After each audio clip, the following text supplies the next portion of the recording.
who stood up for their rights.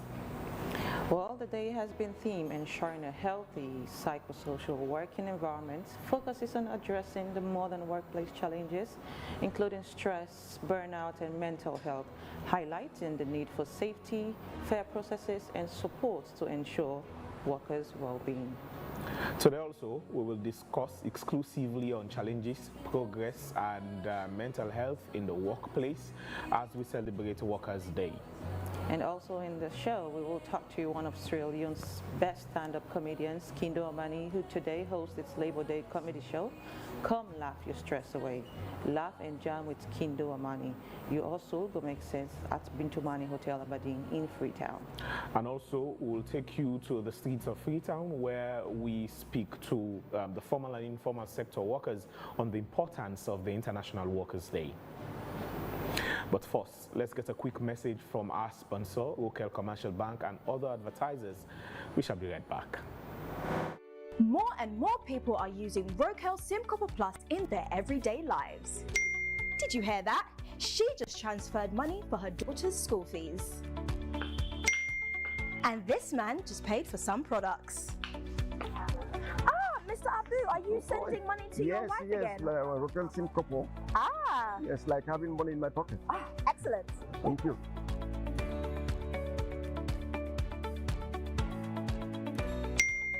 He just bought some eggs. The world is digital, so keep up with the times. Have you got a payment to make? If so, just download Wakeup SIM Copper Plus now. You can download the Wakeup SIM Copper Plus app from Apple iStore and iPad or Google Play Store for Android users. You see, it's fast, safe, and reliable.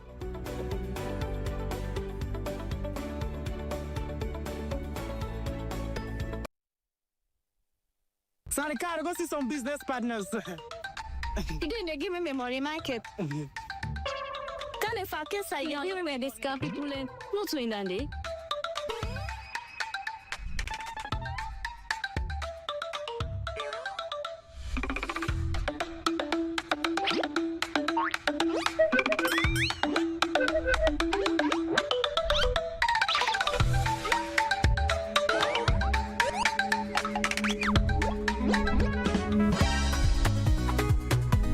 Michael, today you pay me money. I don't send it for let you help me send money in Ghana. 2 weeks now, you not send me money and tell you not give me back me money. Today, give me money. You know ever sabi goodness in life. I send back your money, but trust me, today na the very last day I ever send money for now. I don't need your help because I don't know so with Afri money. Are they able to send money? Now Baku Africa countries them. With Afri money, we'll be able to send money to over 10 African countries, whether it's Ghana, Gambia, Liberia, or Kenya. If me party we know this, we not follow the party grammar right now. Okay, una go regret. I mean, now una go regret. The best part right now, Michael, with Afri money, you dey able send money even if you not use app, even if you know the online directly. All you need for do is just a dial *161#. Pam, your money don't go. So I don't need the help again. Thief man. Thank you. Send money to over 10 African countries instantly with Afri Money. No stress, no excuses. Just dial *161*1*6# now. Afri Money, quick and easy.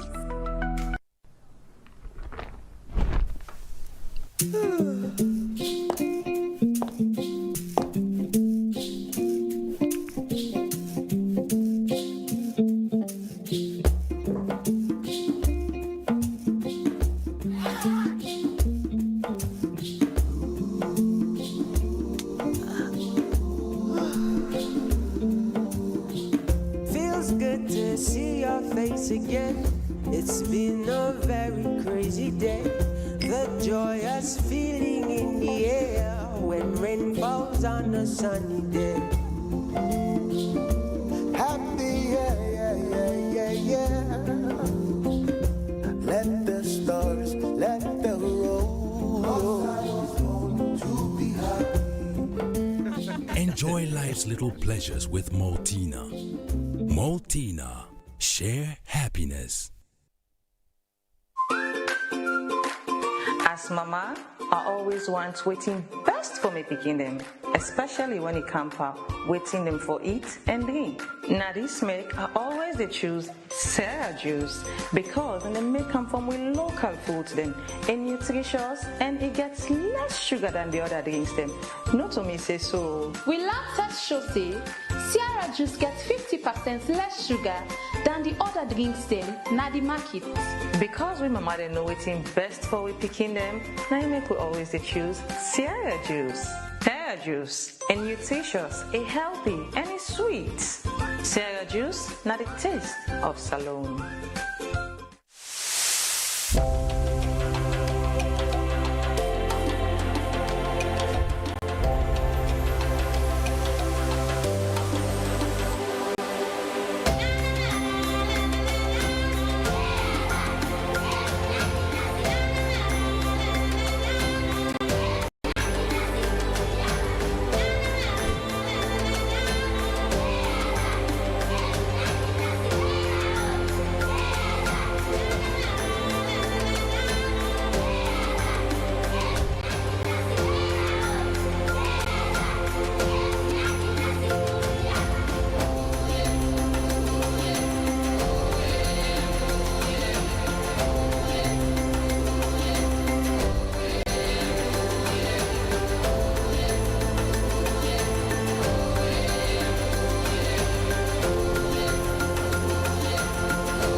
Fellow Sierra Leoneans, on 8th August 2024, Statutory Instrument Number 8 of 2024 regarding the conduct of nationwide population and housing census was successfully laid in Parliament.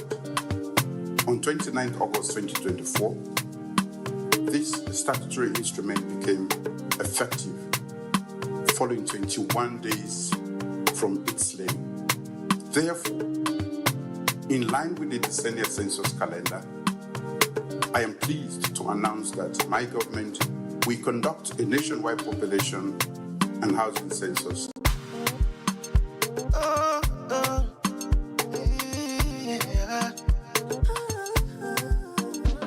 It's 2026, we dey get with census. Make all man tell him fambulam, responsibility for bring development. Make all man tell him fambulam. From the east to the west, blah blah blah. From the north to the south, no matter how you dare or you try, blah blah blah. Motoka, mama or papa, blah blah blah. One pikin or grandpa, blah blah blah. Auntie or uncle, blah blah blah. Motibe, where they go to you? One people, one nation. Where they go to you? Now we know back up in Salone. Where they go to you? No person say you not here. Where they go to you? Where they go to you? I'm a papa.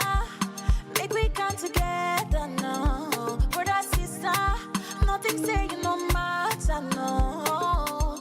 No left behind, no.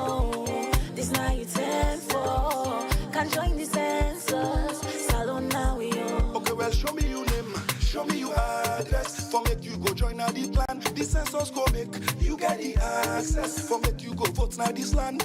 Let the all you. If you don't want make them country again, make them creep you.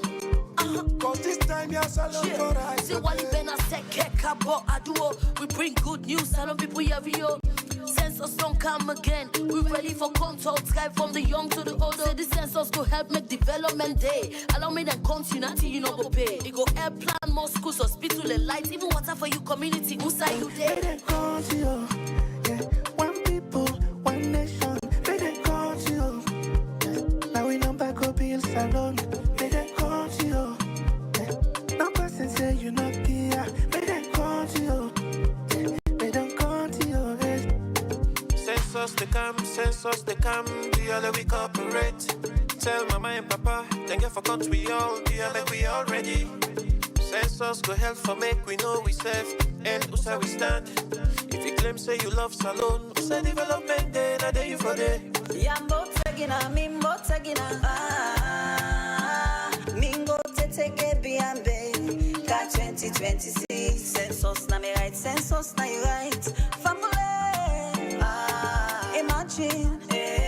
If they count everybody, they left you out. Amulemba kotumobawa. Uko kufuni ngesa gbele tuwa. Tonya, ye amubuji hule panda. Wabulo le tebe bawa baya ganga. Ye tumubawa mudagbe behave. Kometi ya go salon bate mukweleva. Nyabi yina na metebe bawana. Yo mama kome kolabo ganya delega. Yina. Kakotone dim din dang, dim din dang, dim din dang. Katsap katsa tinga be katsa konkel, anga be katsa banganda yer. Abageto bagats, aindo gor.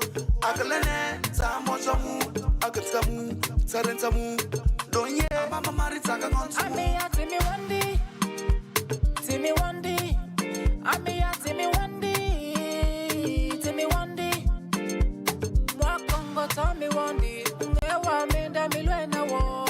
Ya kongo tabi wandi, ungeba handa bebe holo. From this to the west, blama blama. From the north to the south, blama. No matter how you dare or you try, blama blama. You want to go, mama or papa, blama blama. One picking on grandpa, blama blama. Auntie or uncle, blama blama. Motibe, may they call you, yeah. One people, one nation, may they call you, yeah. Now we number go be salon, may they call you, yeah. No person say you not here, may they call you, yeah. May they call you, yeah.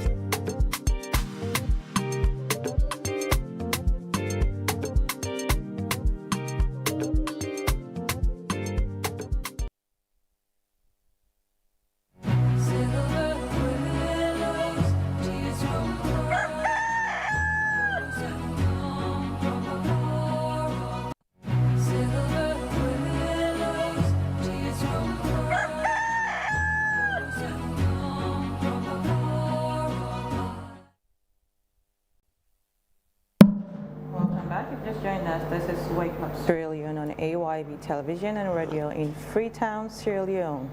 Now part of the International Labour Day, we take you to the streets of Freetown where we speak to the informal workers, as attention is not only for formal employment but also on the thousands of Sierra Leoneans working in the informal sector, a space that continues to serve as a lifeline for many despite persistent challenges. In Freetown, informal workers make up a significant part of the daily economic activity, from street trading to carpentry and small-scale services.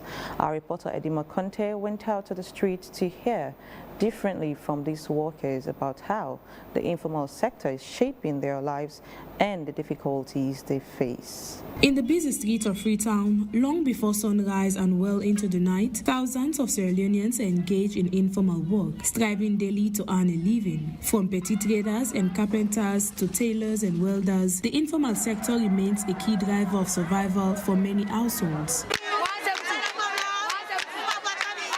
For these workers, the informal sector is more than just a source of income. It is a means of survival, resilience, and independence in the face of limited formal job opportunities. This work will help me greatly in life. You know, since I come to college, I come, you know, I did by this work. You know, I will take care of my family. I take care of my kingdom. I will take care of the one that they under me, where they work under me. You know, I'm so proud of them, really. It don't help me greatly in my life. It means a lot to me because I earn me living, and as I think bad society possible. One day possible must can say I want to do this, I want to do that, I want to do this. Some man go after college, you know, they get nothing for do. So this is very valuable to me. I earn more money than this. What they do so? Because they do pedicure, sorts of things they do for myself. It helps my parents and not they able to plan for me. Let me just say 100% because I don't depend on government. I depend on my job with my skills or land. I mean, my shop in a training center. We don't land, but they don't open your business. They do on their own. They are not training center 100% comfortable with me. I choose this with 100% because I have all day. I know who depend per office, but yeah, I depend because I know waiting at the play. While the informal sector continues to provide opportunities, it also comes with significant uncertainties. Many workers operate without job security, social protection, or access to financial support systems. The value, the protection are the problem there, because the leaders are not protect we. The CC, the job, plenty junks they come. So that's now one of the ways they force not protect the Tilama we go land. If they make the people themselves they're supposed to go land the work because until they see, they know say they work slow, so they don't even run for the job. But okay, especially we get them small businesses them. The challenge is really great. We feel let government watch we. So if we need capital at least we business they move in certain game, we know they get when they get somebody so we can say, hey, yeah, this a mona. Despite their contribution to the economy, informal workers often remain vulnerable, facing daily risks that threaten both their income and well-being. To me, as I say, the word sound fine, but we go through a lot when in the world of International Labour Day, go through the same word. What you face is too much. Of course, look big shop like this where you see plenty machines. We're supposed to get about them now with the fair knowledge for tomorrow. You have to foresee. About them all man they say they work slow, tailoring a slow work. Everybody want quick money. And to me, when you see the time I don't spend for this for more than 30 years, I know say not a slow work. It happens, the leaders them, they know they pay attention to middle level manpower. This is now an issue in this country. In the business side, it's really not easy, tough business, and how things they go right now, business not the sweet way at all. You come in time of price control, no day. Everybody they do it, he feel for do, sell I want. Then even follow we get certain things them, they find are very difficult. As a businessman, it's really tough. Customers can come, they get harassment, this, that, and even some of the people they do business with. Some products they can get, some kids we are out, they even store and back now they waiting call and they get the pressure because we already do the retail, now they get more stress and more that. Because like one in terms of the customer they get pressure, the lights they give pressure. Now one in, one out, Sunday will go there 2-3 days, they get the lights. Then in terms of the building material, you will go today, you buy these 10 leons, for example, tomorrow we go, you will get about 12 or 15 leons. So that's some of the greatest thing the world is facing right now. You see, the price not stable, inflation they go up, you go today, now A, tomorrow we go, so then A plus B. A very difficult, it's so challenging for we right now what they do this work here. So customers they come to them because material for now is very difficult because the cutting cost right now for now they talk so material shorting in the country. But the customer they don't know you want to understand. Once you don't give money what you want for like deliver a work. So try to explain to give them not really easy. As the world marks International Labour Day, the voices from Freetown Street highlight the urgent need for greater inclusion, protection and support for those in the informal sector. Edima Conte, AYV News, Freetown.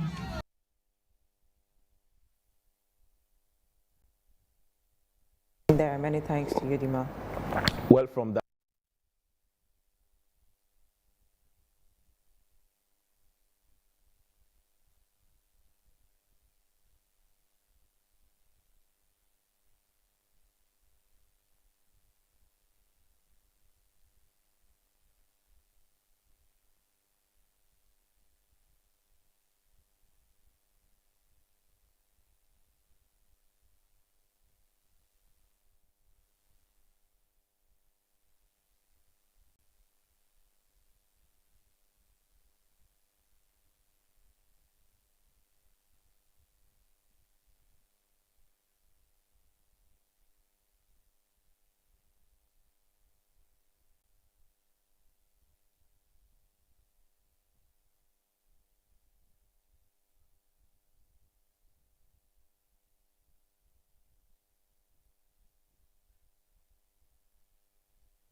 growth.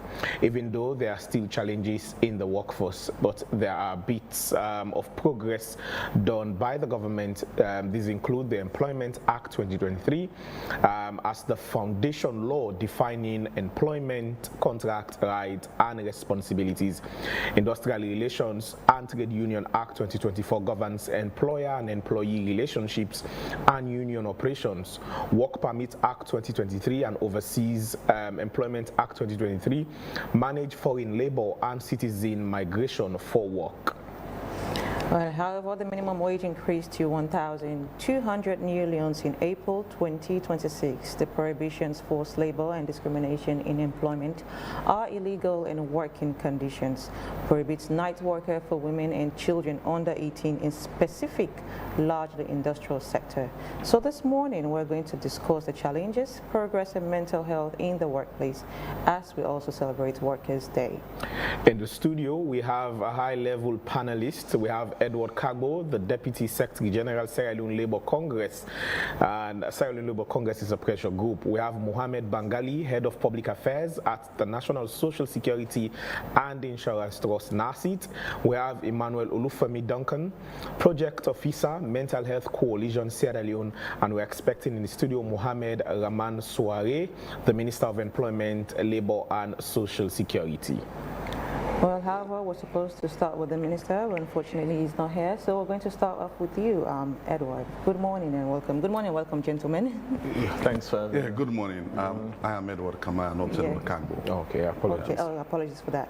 So, Edward, how significant is today's celebration and also commemorating today's event? Yeah, I must thank you for the extensive description you gave to your intro. And for us, this day is a special day, especially now that we are focusing on empowering workers. Because, you know, an empowered worker will be able to deliver the necessary skills, to give the necessary support to their employers in order for them to be able to meet the economic challenges. You know, yesterday we spoke on the challenges and opportunities. There are many challenges and then there are opportunities as well. So for us, Labour Congress, when we meet, we discuss issues, we deliberate, we bring together the employer and the worker. And of course, we do represent the workers to ensure that they meet the dialogue, and then we come up with one voice. So today is very significant. As you know, the world over is celebrating this special day. And it's as if for us, there is this proverb that all work and no play make Jack a dull man. So always in the office, working. So today we're saying no, let's meet, let's chat, let's celebrate, let's entertain ourselves. So we have a situation where employers do make necessary provisions for their employees. They provided them with all necessary logistics in order for them to celebrate this day. So we're happy, and in that direction, we want to say thank you to the employers, friends, the government of Sierra Leone for allowing us to celebrate this day. So of course, as you must have heard from our intro, this day is also, you guys are celebrating, the theme is going to be psychosocial, how to also protect mental health of these workers that are working in diverse or different fields and all. So we would like to know, why was this specific theme chosen? Well, basically, this particular theme you were giving is appear like a rephrase. Of course, ours is empowering workers for the transformation of Sierra Leone. But when you look at the workers of this country, there is this issue of stress. What brings about this stress? Employment relations. As I speak, there are many people who will be celebrating today, many workers, but are yet to receive their salaries. So that by itself is mental stress. There are people who, let me say for the minimum wage, who started having complaints from workers that my employer failed to implement the new minimum wage. That is also stress. Of course, I'm not an expert in that, but I know that every day when we receive complaints from workers, the underlying tonation will be, will they suffer in this country? So the sooner you get that from a particular worker, it's an indication that that worker is not happy. And for us, a happy worker is a productive worker. So the mental stress of workers in this country is in the increase. Every day when you interact with workers, even from the video you presented shortly, you hear the informal people are expressing some amount of mental stress, which for me should be taken into consideration. I must move forward to the plan of NASIT now to extend social protection to the informal economy. Why? Because they want, NASIT want them also to be covered, which we are supporting fully. Of course, we have an informal desk, where an informal economy desk, where we receive complaints from them, we put them together, we organize them so that they'll be able to manage themselves and their families. So stress management is something that is very serious. As I said earlier, I'm not an expert in that, but we've been receiving complaints. I know that if we are to conduct a survey to know the happy workers in this country, will not get a pass mark. I'll tell you that for free. The salary disparity, the working environment, that is why we're pushing for decent work, for which I'll tell you that my movement around some places of work, you realize that people are not happy. You go to the working environment, some of them are not covered by their employers are not contributing for their social security, their NASIT. Some of them don't have the right to bargaining. And these are the basic things that you will consider as having a decent work. If you have the right to sit with your employer to say, can we negotiate my salary? Can I be part of a trade union that will come to negotiate my salary? I was in the studio yesterday with Reporters Union, and I heard the president making a lot of some of these challenges they're having, you know. So stress and workers, they are friends, they move together. So in order for us to see how best we can get the worker to another level, I don't say, you know, many things causes stress, but for the workplace, I think it's in the increase, for which us at Labour Congress is going to be a new concept, because as I said, all our life has been on advocating for better terms and conditions of service. If we're coming in with this theme of stress and whatever, it's as if we're going to employ the service of an expert in order for that expert to help us as to how to manage. Because sometimes when you call workers to talk to them, the comments they will give you, now because you all team fine for you. But that's not the case always, you know. So we are having those challenges. We are having a situation where it's good that we have the Employment Act, the new Employment Act, because there are many provisions there now that prevent some of the things that used to be, you know. And we are moving fast to have the violence and harassment at work, which is also contributing serious considerations. If you go to the mining sector, the agriculture sector, you realize that people are working. We have an adage which says you're working like an elephant, but you're eating like an ant, which is an issue for us. But you know, the country we're living, we're trying to manage the situation. Because people used to say, Sierra Leone Labour Congress, you used to go on strike, you used to shout. Why is it that you now sit quietly? We have a new concept now, which is the social dialogue. Okay, you mentioned that, of course, a happy worker is going to, be a correct, it's going to be productive. Happy, yes, outcome.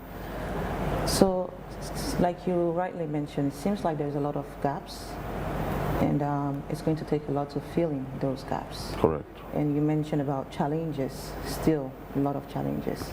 We would like to know, apart from just the dialogue, because it's not about, how shall I say, talking about these things, but an actuality of how ensuring that these policies are being enforced and being considered also. So what we'd like to know is what are these challenges or what are these complaints that you've been receiving frequently of recent, and what are the things that your institution has been doing to ensure that these gaps have been filled in? The number one thing is what people go to work for: money, salary. Salaries in this country are not good. Even when you look at the minimum wage that is in force now, the 1-2, it's not that significant, because if you take a family, even a single man, that will be going out to buy, as we call it, cookery, there is nowhere now you can go where they will sell food below 15 or 20 leons. So if you depend on that particular way of survival, it's not going to be enough, taking into consideration a number of days. So salary is one big challenge. Another challenge we're having is lack of education. You know, the laws are there, but people are not familiar with the laws. That is the reason why most times people don't know how to put their cases across. For example, if you go to several workplaces, you realize that people can just go into unlawful industrial unrest. They can just call themselves and they protest. And then at the end of the day, that will affect the operations of the business. So we're having a problem with workers' education. It's a very big challenge, but it's huge. You know, coming to the media to educate people to pay for an eye, it's not cheap, I would say. That's why most times when you give us the privilege to come and talk to the people who make use of that opportunity, workers' challenge is serious. Another thing we're facing is the law, the implementation of the law. You know, we have this issue of local versus foreign. There are some institutions, when you go there, you realize that all the top management, all those in authority are foreigners. Is it that we don't have Sierra Leoneans that can fill that vacancy?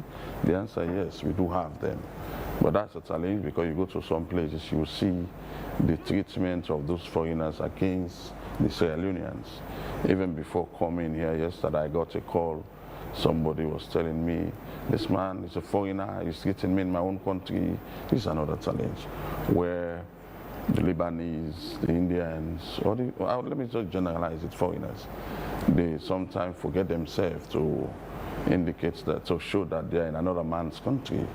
For example, so one foreigner was saying to me, in our country, trade unions, we don't allow trade unions to exist in our workplace. And then I said, that's your country. But here in Sierra Leone, we have freedom of association. If the workers so desire to belong to a trade union, there is no need for you to stop that worker.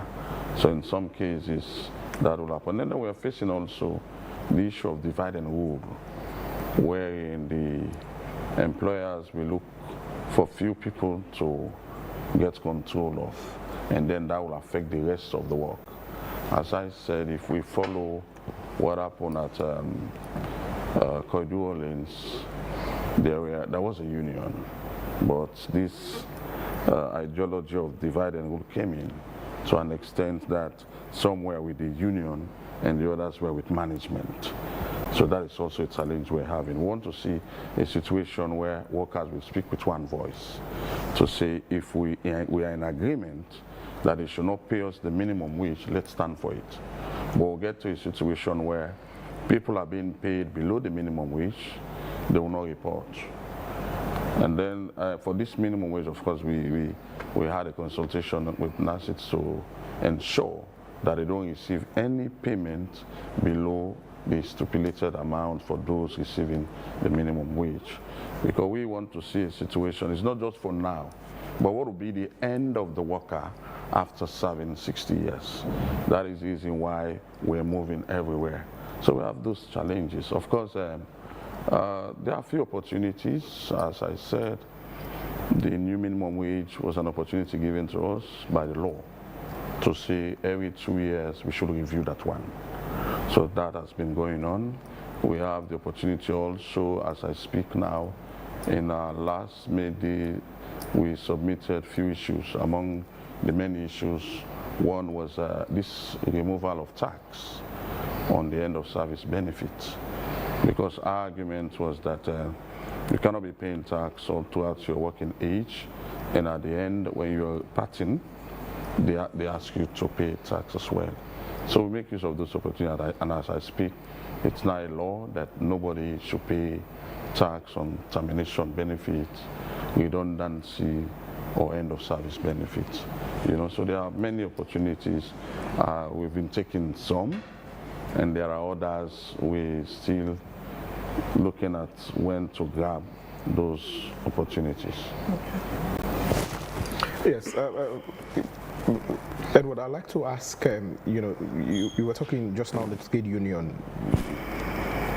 Is the trade union really independent, or is it politically allied? You mentioned that, years ago we know or knew of the trade union of, being a union that will call government to task and organize a sit-down strike and say we're not working.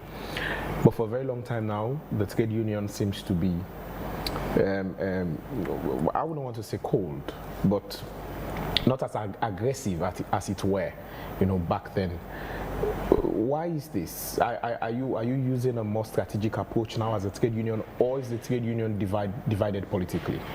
Well, if you get to the point where the trade unions went on strike, it's because of your response to our requests.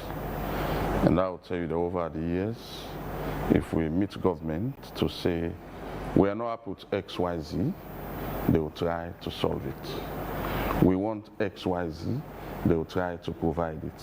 So when you have that collaboration between you and your employer, there is no need.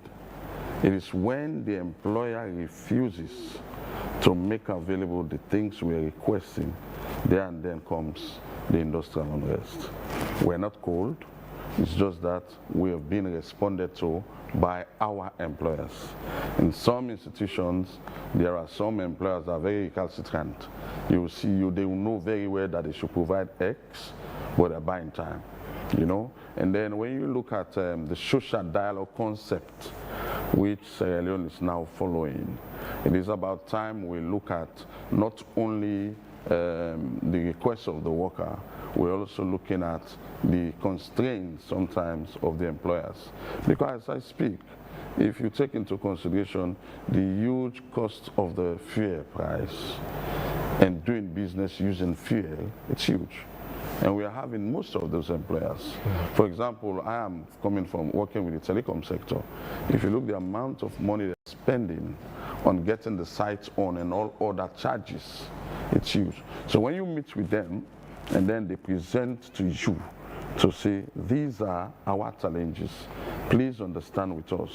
So we'll go back to our members and say to them, okay, can we give the employer a day or two, a week? So also with government. Many times when we call His Excellency the President, all the presidents over the past 10, 15 years, we've been having that open door policy. We call them to say, hey, Mr. President, we are not happy with this particular thing. They'll say, come, let's sit and talk. And even for us who are Christians, it says, God said, let's come and reason together. So if we make our requests to the president or to ministers that want to meet with you, the minister will give us an open door. So in that case, you will see, okay, these people are responsive. So that is the reason why the dynamics is changing. But if we started having, we're playing the game. If you open door for us, we'll meet, we talk. But if you close the door, they will find a way to open the door forcefully. What sectors are currently most exploited? If we look under the banner of the Sierra Leone Labour Congress, we look at the different unions under this banner. Which area or sector would you point to and say this particular working force or sector they are being exploited? I would say our first is the informal economy. We have our members, the motorbike riders, drivers union, petty traders union. As I speak, all of us are aware that most of them were doing business at the sewer grounds before the construction of the markets there. And then they were asked to go out because there's a plan to build the market. But one of our top priorities now is that have they been given the opportunity to go back and do business in that particular place. That's a challenge for us. Will they be able to pay the fee to go and do business? Because now look, we're coming out to the ends, yeah, and most of them just makeshift structure. They will not be able to do their businesses within the period. If you go to the mining sector, the work they are doing is inhuman sometimes, because I've visited several mining sites. You go there, you see the nature of the work they're doing, and the reward they are having is very ridiculous, yeah. But most times you look at the employment level in the country, the opportunities for employment, yeah. You go also to the agriculture sector. You know, in fact, they are coming in with a concept which we're trying to fight against. It's in our position today, this issue of casualization. You know, the seasonal employment. I know seasonal employment do exist in other parts of the world, but it is formidable, it's well organized, wherein you know that these 6 months I'll be in employment, and whilst I'm out of employment, there is this one of the contingency of social protection, that unemployment benefit. But for us, we don't have it here. In some other parts of the country, why should we be out waiting to get another job? These opportunities are there to say, we'll be giving you some token as employment benefit, but that's not what we're getting here. So you look at the agriculture sector, when you go there, you see the nature of the work they're doing. It's tough. However, we are not losing facts of the coming in of the AI, because sometimes if you want to put resistant, the employer would rather prefer to go and employ the service of a machine, and that would mean the human will not have a work to do. We've witnessed that in one of the agriculture companies where the young guys were given tasks to prune the trees, and then they will give them 50 or 60 quantities to say, prune this per day, and then at the end of the day, if they fail, then they will not be rewarded properly, you know. And it was tough. However, few of them were able to do that. But you know, there is another challenge we're having is the attitude of Sierra Leonean worker. Because most times, if you go to those workplaces, the experience you get from your the complaint they're giving you about your member is very ridiculous and demeaning. I remember we have a case where a driver was asked to accompany the boss, who is a foreigner, to the bank to get some money for the operations of the business. And within a moment, the boss just said to the driver, please wait for me, let me talk to somebody in that shop. And there was huge amount of money in the vehicle. The driver just took the money, left the vehicle, and he fled.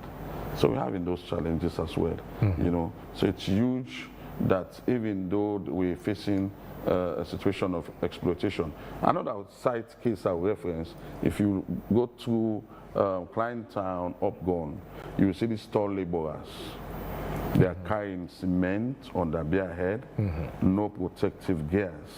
Yeah, I think in one of our discussions with the president, he raised that up to say, what are you doing for those people? But the exploitation is huge, I'll tell you. But sometimes you look at the economy, you look at the level of employment in the country, then I will use the word compromise some situation. Yeah, because in that case, if you go and tell a young man that this job you're doing, you've not been rewarded properly, or you're not getting the protective gears, the sooner you tell him to go out, another one will come in. Yeah. So then it's not easy. Right, let me bring in Mr. Bangali on this from NASIT. At the end of the day, if someone works, he's expecting money. But then there are some work you do to a certain age, you will not be able to do them anymore. And that's where NASIT comes in to ensure that when you're old, or when you're tired, or when you're retired, or when you can no longer work, that you have a benefit awaiting you. What percentage of Sierra Leoneans, the Sierra Leone workforce, is actually covered by NASIT now?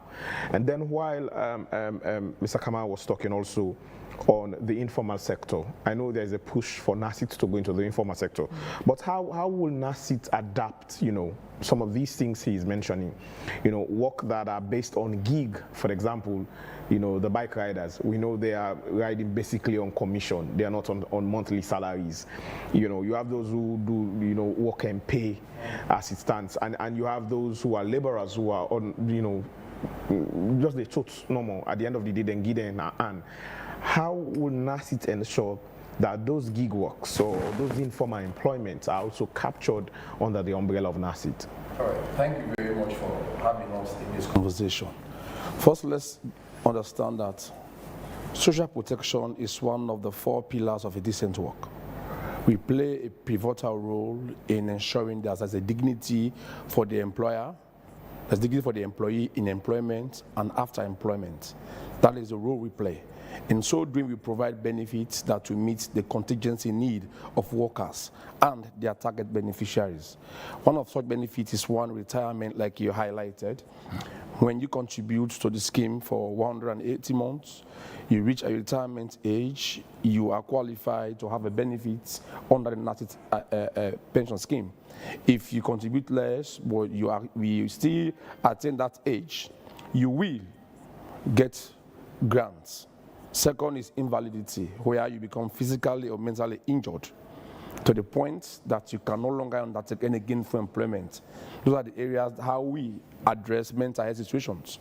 Once, if your mental health is severe to the point that it distorts your ability to work, you qualify for a benefit to NACIT. Finally, death.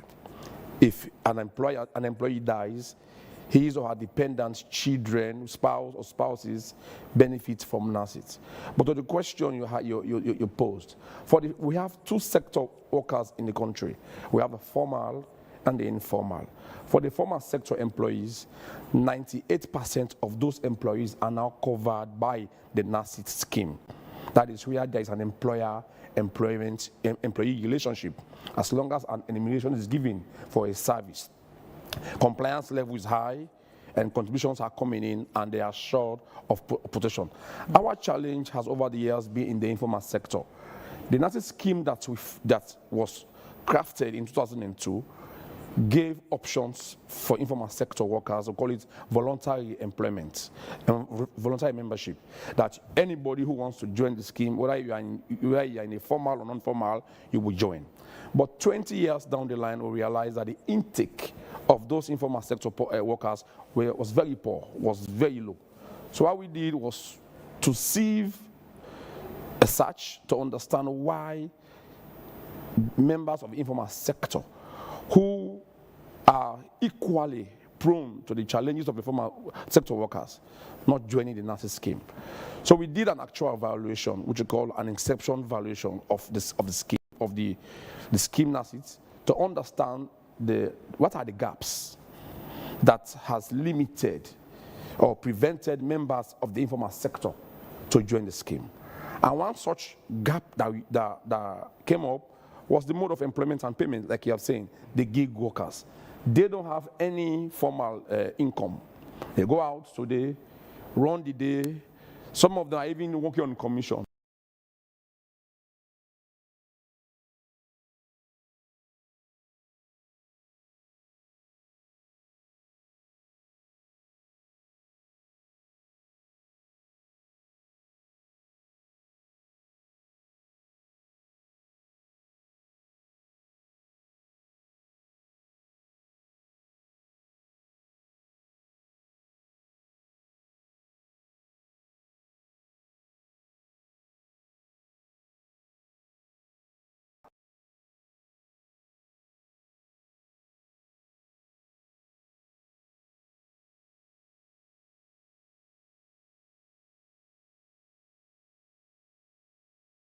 Sanika, go see some business partners. They give me money, Michael. Can if I kiss a young informal sector pension scheme. The policy of that scheme has been drafted. The papers are now with law officials for crafting the bill, and that bill President has given his concurrence. Cabinet has given his concurrence for the scheme. That's how far we have gone. Cabinet has given concurrence to the policy. The policy is now being developed into an act. The act will be tabled to Parliament, and Parliament will make it a law. Then we come to the implementation stage. As I speak, we are working on the implementation stage, whilst the law is taking its own course. We are not waiting for the law to be passed. Since we have a cabinet concurrence, it means it will pass. Few changes will arise. But the other question you asked was, how will we capture them? Like I said, in the policy, we desire to answer the questions. So for them, it is not a monthly salary. It's a daily contributions. If you say you will contribute 5,000 every day, it's acceptable. So you'll be paying either daily, quarterly, monthly, seasonally. You approach the scheme administrators, lay down your earning system method, and what is best for you. That is how we enroll you into the scheme, given the nature of your job. So if you're a bike rider, for instance, you says, I cannot be keeping money until a month. I want to be paying daily. Yes, you will. You will go to the office, or you will play through Orange Money. Even the payment method. We have not just, the policy did not only talk about coming to the office to come and pay. We will be having aggregators. Maybe the Agri Workers Union, workers in McKinney, they are farmers groups. They want to join the scheme, but they don't want to come to NACID to come and pay. They will have an aggregator who will represent them in currency contributions, come to pay on their behalf. Or you want to pay for yourself, you can pay through Orange Money. So membership to the scheme is not hard and fact as in the formal sector. Benefit model. The benefit model we brought to suit them change. We have, when you contribute to the scheme, in fact, we have two benefit types. We have models. One is the premium benefit account. That is for retirement, which is 55 years, sickness, invalidity, which will be when an ailment sets in, or death. Then we have the secondary benefits account, which is short-term benefits. So what we have done is we are not just focusing on NACID kind of benefits. When you pay your contribution, we divide it into two models, into two. 60% of that contributions go to the premium savings for your long-term benefits. 40% of that contributions comes to your secondary savings for your short-term benefits. One short benefit is loans. If you contribute for 18 months, you have qualified to have 40% of your contribution as a loan. Yeah, that's a short-term benefit put together to ensure that we encourage them to recoup their money again and do business. And that 40% will be given to you to pay within a period. If you pay, whilst you are still contributing, you complete your payments, you still qualify for another 40% as it rolls by. There's also what we call funeral grants. We know that most of those people at that level, poverty is within our circles. And when Sierra Leonean, like we would say, we believe what they call cry burying. It's not much of the quantum money, but the you connecting to that family that you are part of it. So we have funeral grants. If you lose a registered member, dependent or spouse, because when you are filling your form, you state your dependent, your and spouse. If you lose any one of them, we'll give you what we call funeral grants. It is not your contributions. It is the money that we may have made out of investment of those funds. So what we do, we give you a grant, free. It's not repayable. It's a grant.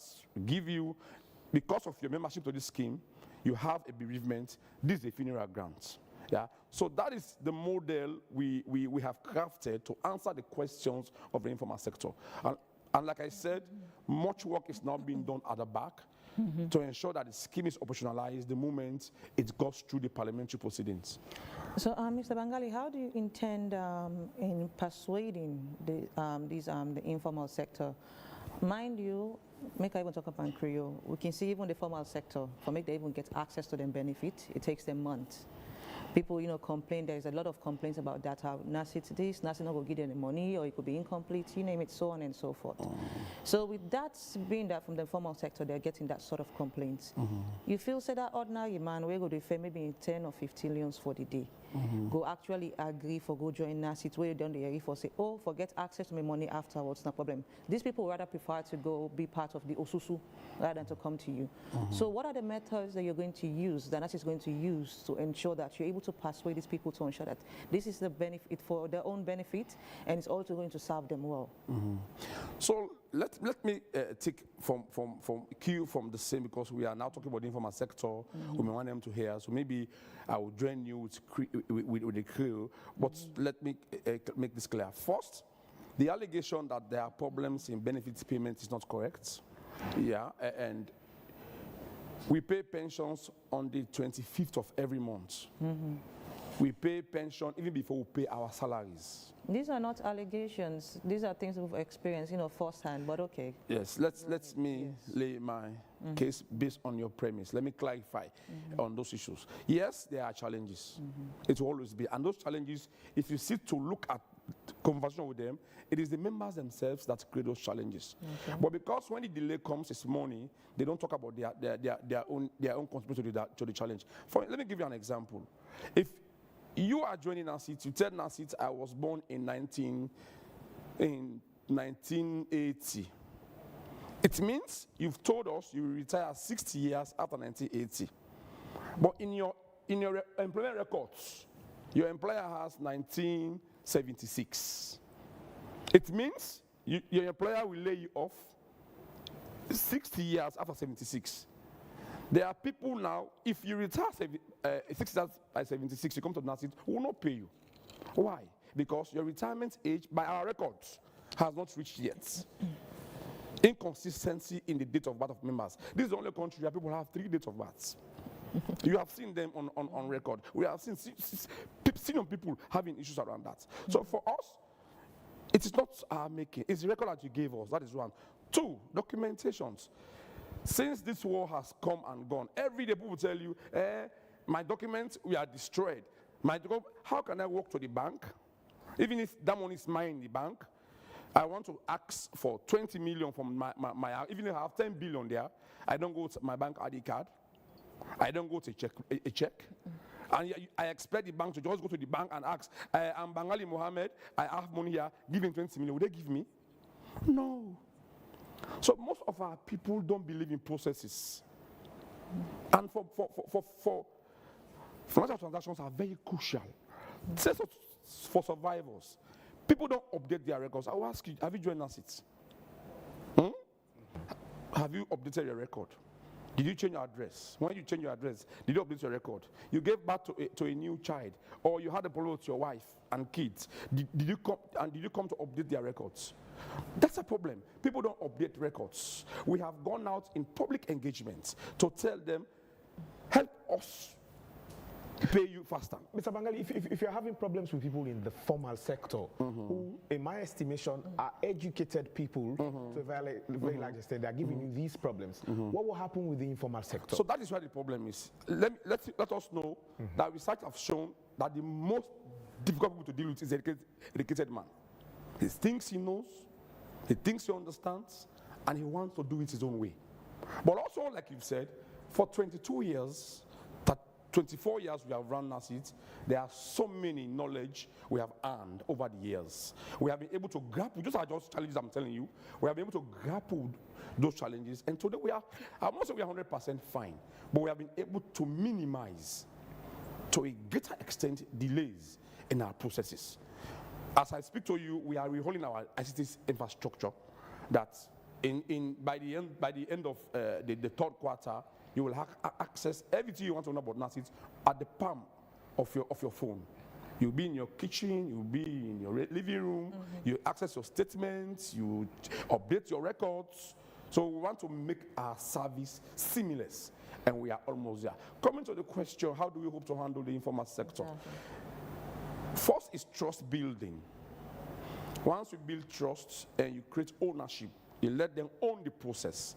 Then they believe in it and they will come and join. That is why we don't just sit in on our high decks to form a scheme. We have been able to ensure that we incorporate all informal sector groupings across the country. We have the inclusivity in public communication systems is a gig way to earning trust and their participation. We have done focus group discussions with them. We have asked what's their desire, and now they are yearning for it. And public engagement will be using themselves to talk to their members about the scheme. Yeah, they speak to them better in their own languages, in their own skills. We'll be using them as aggregators, a middleman in between us and NASIT. We will do the professional aspect of it, we'll craft the idea, but we'll translate it into their own ability to ensure that we get them going. So for us, the new scheme is a national scheme with a vogue of inclusivity to build trust and community ownership. Okay, so before we go to Mr. Emmanuel, so Mr. Bangali, so what are the provisions made? Because mind you, for this year's theme for labor, it's about mental health. And we all know how Kush have taken over the majority of our young people. And these were people that were actually working. Some of them are very educated. They have their papers, documents, and everything, so on and so forth. But through stress or peer influence, they've been, initiated into the substance.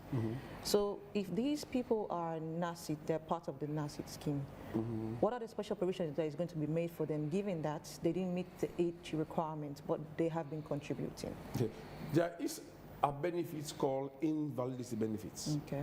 It does not peg to age. It's pegged to health conditions and outcomes. That is when a member is physically or mentally impaired, injured to the point that that member can no longer, within that period, undertake any gainful employment or can no longer source income anywhere on his own. You are qualified to earn a benefit at NASIT. So NASIT makes provision, there's a midway benefit in between retirement and death. Either you retire, it's good. You don't retire, you do not die, you get to a point where you can no longer raise income, but you are alive and you want to be going, NASIT pays you benefits, call it invalidity benefits. It's in the form of pension and or grant. If you contribute for 60 months, 5 years, you'll have a pension. We'll be paying you until you die. If you die, we will transform that benefit into survival benefits to your spouse and dependent children. If you don't, you get well, you begin to work again. You continue contributing. It appears as if all those money we gave you in your ailment period is free. We will not deduct it from your benefit payments when you reach your retirement age. So that midway benefit is what we call invalidity benefits. That is there to support the states and our membership from those emergency unmade for circumstances that will arise. Okay. Right. Let's go now over to you, Mr. Duncan. When we say psychosocial environment, in the workspace and in the Sierra Leone context, this sounds very technical, but what does it look like in the typical Sierra Leone workplace, psychosocial environment? Good morning again, and thanks for having me. I want to say I'm impressed coming to the studio. I came deliberately earlier to see the setup and I saw workers doing their bits. The place is clean. I want to say thank you to them. I want to recognize their work since we are celebrating the Labor Day. And AYV wouldn't be the institution, the empire it is now if it's not for those workers and the management also providing supervision. You say a very big word, psychosocial, and let us break it down. It is two words, psychological, which has to do with the mind, and the social, which has to do with interacting with each other. We are celebrating this day not only to praise the workers or to recognize them, but to advocate on their behalf that the space, the workspace, should be a space in which I will be happy. It will be friendly, a friendly environment. Also, I can be able to interact well with colleagues and management. In Sierra Leone, the gap between the management and the lower level workers are so huge. The bureaucracy is so tight. But we are saying, let us have a conversation. Let us see how we can be able to make the workspace accommodating for all so that we can be productive. And the issue of burnout, you know, in the workspace, is that even recognized by employers here in Sierra Leone, or is it dismissed as weakness? Okay. The issue of burnout, when you consider the geographical issues in Freetown, somebody coming from the dead east or dead west or central, you have to wake up very early to either beat the traffic or to avoid the peak hour in which the students will be flooding the streets to come. So there is practically fights for transport. So burnout starts before you come to the office. It is really real work from your house to the office, and it is the same going back. So you are exhausted at the end of the day, and you have to start a new day again. And burnout is real. It has to do with the mind and also the body. When you are pressured with work, there are deadlines for us in the NGO world. You have to give reports in every area, timeline, and you have these challenges with burnout. That hinders productivity. If your mind is not able to cope, that is where mental health comes in. Mental health is actually your mind is ready and prepared to handle the regular stresses in the day. Stresses can vary. In some environments, the normal stress is very huge, the normal aspect. And in some other environments, it is mild. So stress cannot be quantified based on, it can be subjective in the different workplaces. But the mental health aspects comes in that you are able to cope with your daily routine, your daily demands in the work. And I want to say the understanding of mental health issues has increased. We are now hearing conversation, and but there is still room for more, and that is why we are advocating to our employers. So financial benefit is good, but the atmosphere is really great, and we need it. You spend a lot of your time in the office or your workplace. It is the best time of your life. In the morning to sunset, it is the best time. What can you do at night? What can you do early in the morning? So you spend the best time. And you need an environment that will help you to give your best. In a country, Mr. Duncan, where people work to the extent that they don't even have a break. You have people who I know who've worked in offices for over 10 years. They haven't even taken a month leave. Some of them is because of the nature of the job. Some just don't want to take leave. You know, we haven't seen people say, I'll take a sabbatical. I just want to go and rest after so period of time. And in other countries, you hear people, you know, at the end of every year or there's a period, you hear people say, I'm going for vacation.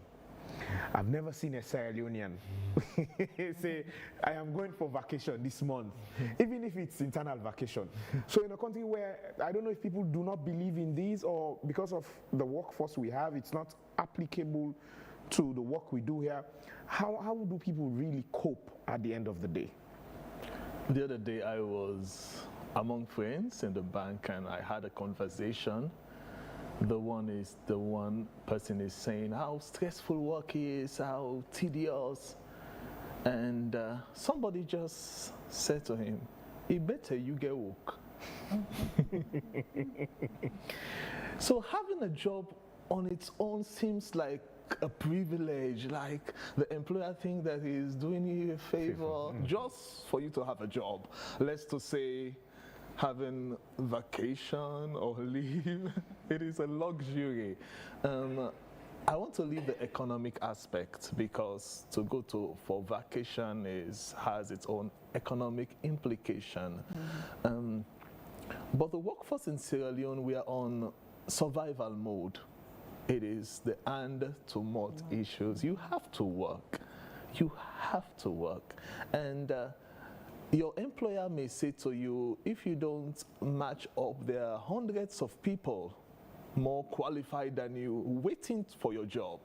So you have to do better. You have to be there. There are other cases in which you are a workaholic, work is your life, we can understand. But meeting to the institution's demand, you have to be on top of things. So it is hinged on several factors, the economical, and work is your livelihood. It is actually who you have become, and because it takes the best part of your day, and also you want to impress, you want to be better, and that's why the environment must be conducive.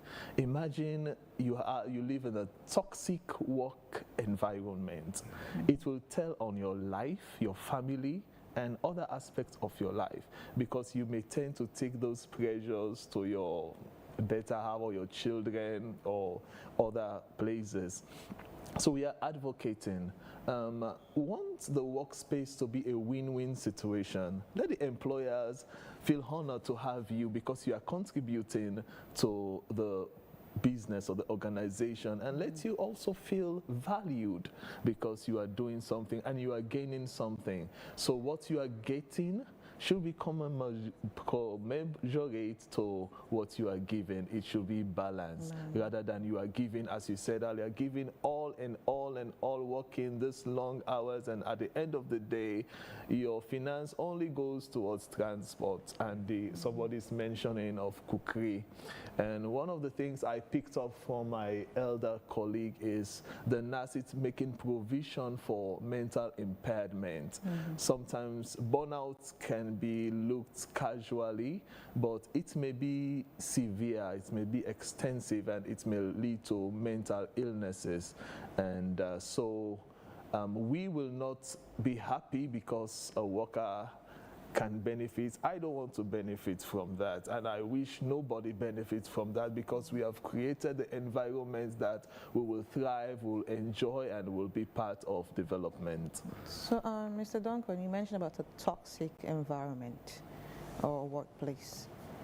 Is there a way that you could probably identify, maybe just three ways that you can identify before? This is going to be like an advice to workers out there, that when you go to this particular workplace or institution or whatsoever, try to look for these 3 significant red flags before even agreeing to participate or be part of that institution. Okay. It varies, but one of the things I'll advise you is transparency.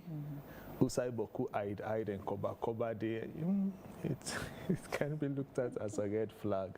But secondly, I want to look in the area of communication. I should be able to talk to my immediate supervisor, if not the overall boss, but I should be able to communicate with my supervisor. There will come a time in the morning I come and I don't feel okay. Even we have workers that they will sit at their desks pretending they are working. The supervisor, oh, you are busy, but they are not. Because the mind is not ready, and they cannot meet their supervisor and say, I'm not feeling okay today. Can I take a few minutes and just rest, or just talk it with each other? And thirdly, in an institution or workplace that your supervisor or the management is not progressive, they just stuck in their position, that there is no chance for you to grow. You will be where you are for ages because they are not progressive, so they are going to keep you there. So you look at a workplace that has opportunity for growth. You say, okay, if I work here by 5 years, I performed well, I will not be on this same desk within the next 5 years. So communication, a friendly atmosphere, no dead secret even with regards to your work, and the potential for growth. Okay, so now let's bring the economic crisis into it. Of course, we know the inflation. Poverty rate is about to hit into 51 days, 2 digits right now. And mind you, it is, regardless, they say, okay, the environment counts a lot. But of course, money, the finances matters the most. People have to eat, transportation, families, schools, you name it, so on and so forth. The responsibilities are too much. I meant to understand a lot of people are actually working just for, you know, they always say an idle mind is devil's workshop. So people are practically just working for the sake of work. And we all can agree to the fact that sometimes we can question, is it that because of the low wages of these salaries being paid to this worker, that's why there's an increment or increase in corruption in these different sectors and all? We can say yes, because regardless, integrity matters, but then one has to survive. So on your own personal view, do you believe that if people, workers are being paid very well, that will help to ease the tension on mental health and also even their well-being? Yes, I can say it. The economic aspect is a serious aspect, and regardless of what you receive, if the bag of rice costs more, then what you are receiving will not be significant, will not make a difference. Say you are receiving 10 million and your transport alone is 5 million of fuel. 10 million is a huge example. Let's keep it at 1, 2.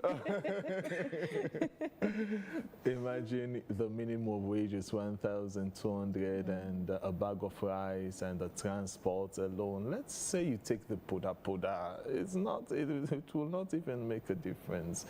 Regardless of how you manage, sometimes they manage your money, try to adjust, but Creoman can say, how much you go lick pan 10 pence salt? You go manage to, and all.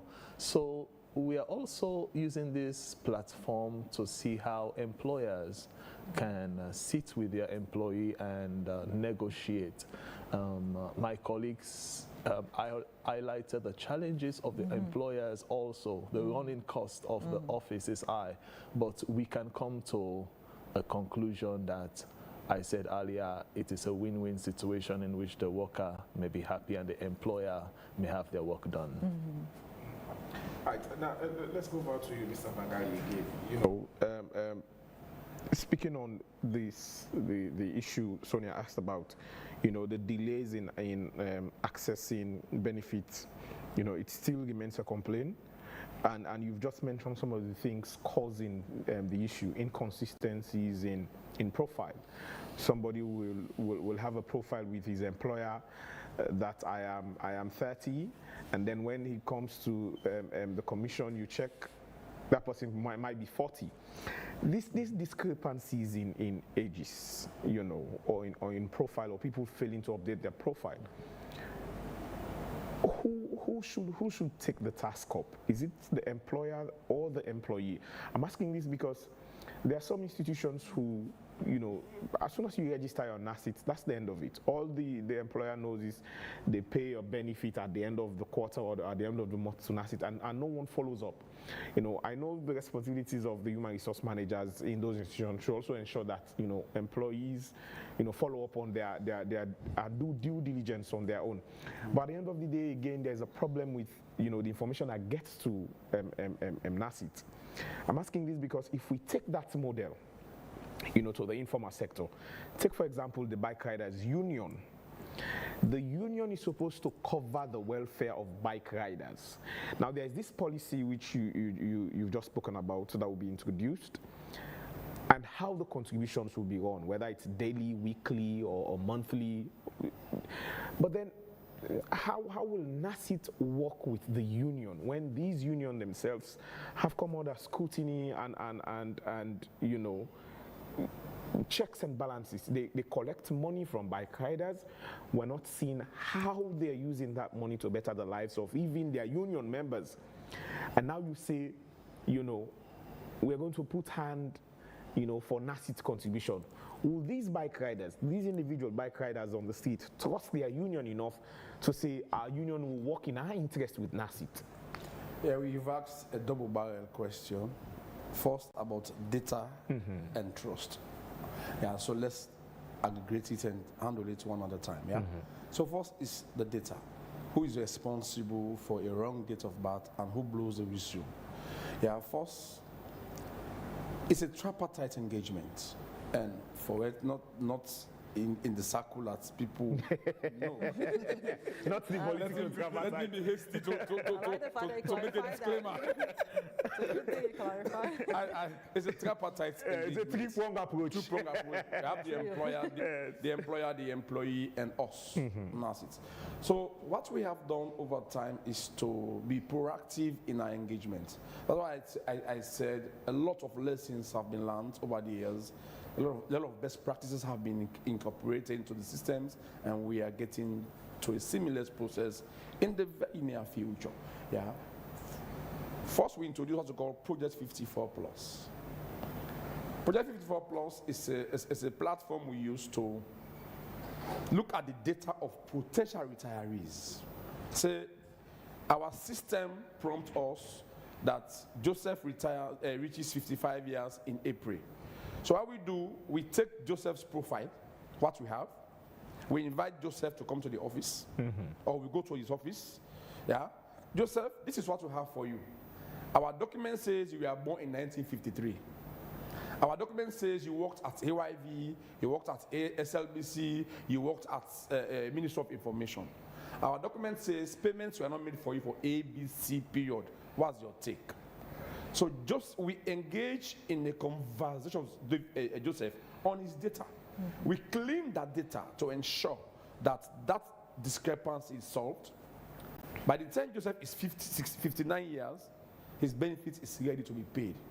That is what has mitigated and reduced heavily on the delay in the payment of retirement benefits. Because we have been proactive enough. Now we reach out to you ahead, 4 or 5 years ahead of your process. Yeah, we clean your data, we set it up. The good is we now have NCRA. And that is how it's shown our progress, strengthens national development and cohesion. When we came in 2002, Narcis, there was no NCRA. People concoct their date of birth in their head, from their head. If you ask them, that picking away, that season, with that last farm, people sit to imagine their date of birth. But I tell you, by the NCRA, by the voter registration and NCRA registration, 80 to 90% of Sierra Leoneans are registered. They have their NIN numbers. They have their registration certificates. So those are, or now when we want to take in a new person, for instance, in another scheme, we ask for your NCRA registration slip. That slip, we use it to contact NCRA to certify the correctness of the information you're giving us before we inscript you into our system. You understand? So that has been able, we have been able to reduce the date of birth issues that people are coming with. But also let me take this opportunity to inform employers and even the employees that it is a crime when you quote wrong information on your NACIT form. It is a crime. And you, the employer, you are going to sign that form. You should verify the correctness. Otherwise, you have also colluded with that employee to commit that crime. It's clearly written. It is wrong for you to make any false declaration under the NACIT Act. So on the form. So if I'm filling the form, I was born 1978. Then I say I was born 1980, I have committed a crime already. But NACIT has over time ignored those issues because some of them are not deliberate. Some are part of lack of knowledge. And also the Director General has authority. He has the right to advise for a change of date of birth. So where Joseph comes to the office with his data, and his retirement age is by his employer is today, but NACIT is for next year. The Director General has the right to institute an investigation into that case and advise. He has the authority to approve change of date of birth so that you can help the benefit payments for that person to be smooth, or otherwise he has the authority. Normally it doesn't happen, but the act gave him that power to do it out of goodwill. So that is why he can institute investigation. He can send his staff, Bengali, investigate this case and see how did this arise. Bring a report to him. We can approve a change of date of birth. We can change our date of birth in our system and pay you your benefits. He has done that severally. Coming to trust issue. Trust issues. Yeah, again, that's another tripartite agreement between NASIT, the employer, and the union. We are not oblivious of the fact that those issues, like you are saying, will arise. Of course, we have cases where distrust is, well, I will not say it's a random thing, but it's not a good practice. We know, we have had those information. So we are guided by all those challenges. We've not just, these are policies being crafted now. They are beautiful in it. So we will not just implement those policies without finding a way to address those challenges. So yes, we know there are going to be trust issues when it comes to dealing with aggregators, dealing with trade unions, dealing with associations. But that is why it is, all I would say, an alternative. The bike rider himself can choose to come. If you do not trust your association, you can choose to come to NASIT, to the scheme, and register and pay your own contribution. You can pay through mobile money. You can pay through, go to the office.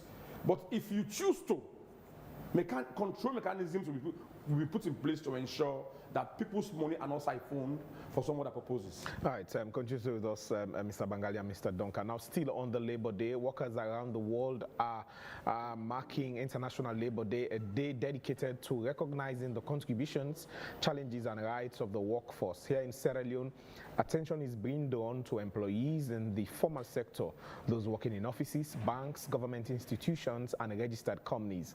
Our reporter, Issa Bangura, has been speaking with some of these workers about their experiences on the day. Across Freetown, offices may be quieter than usual, but the message of International Labor Day is being felt strongly among formal sector workers. From government ministries to private companies, employees say the day is a reminder of both progress made and challenges that remain. A recess for reflect on what you actually don't contribute, and also reflect on what people contribute to you. So it is a wonderful time. We also reflect whether the contributions that they give, are we getting the benefits? And what is it about us? Where do we want to go? So we also, as a country, with policies, then the country can look at the policies on labor, look at the minimum wage, look at the conditions under which people in the work, and see what is there to be done. So the Labor Day celebration is very important. It's for all walk of life. Whether you are a lawyer, you are a teacher, you are a doctor, you are a factory worker or whatever, even a private business, Anna, they are all important for Labor Day. Because whatever happens, you are creating job for yourself.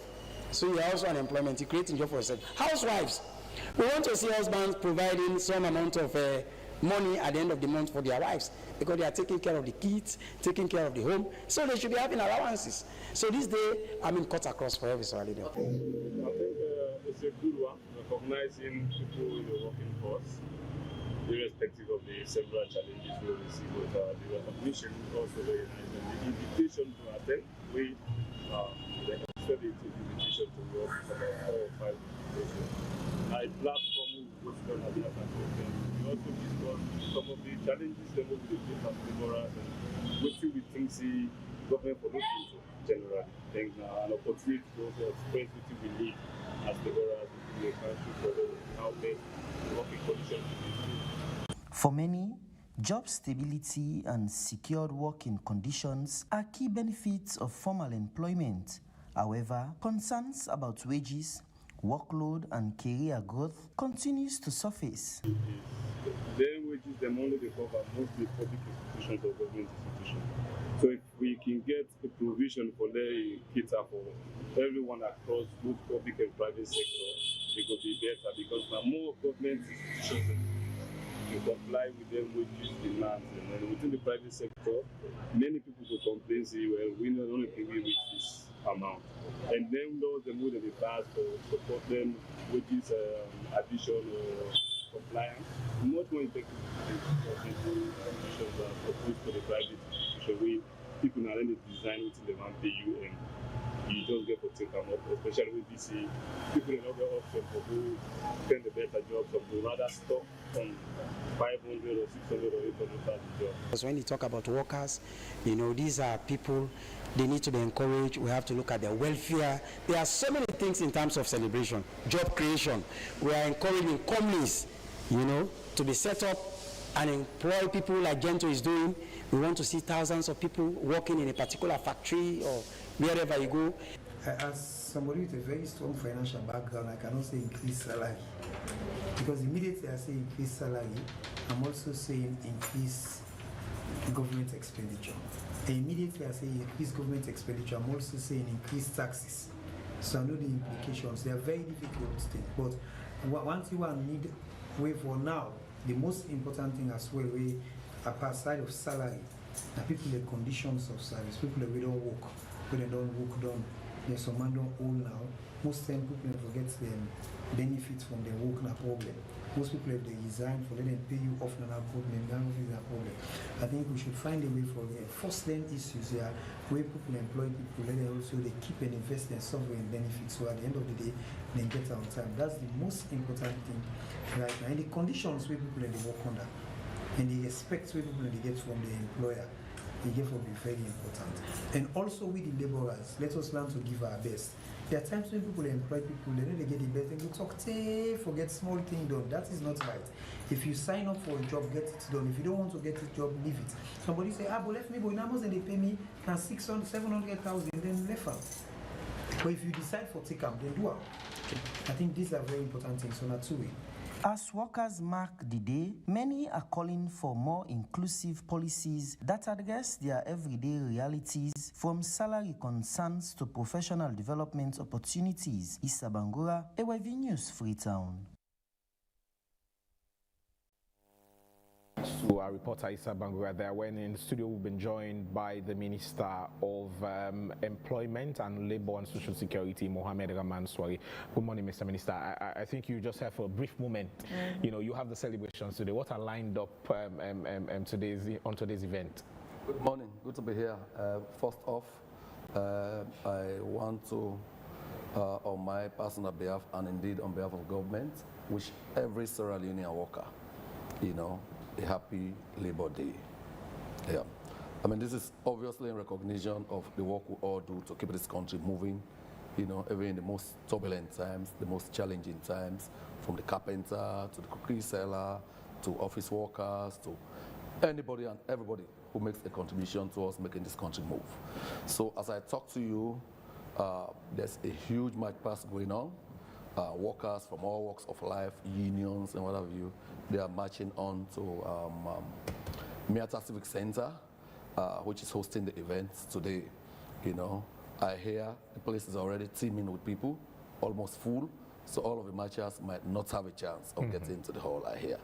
Again, I haven't been there this morning, you dragged me here. As a precursor to today's events, we had a really, really very highly successful social dialogue session yesterday.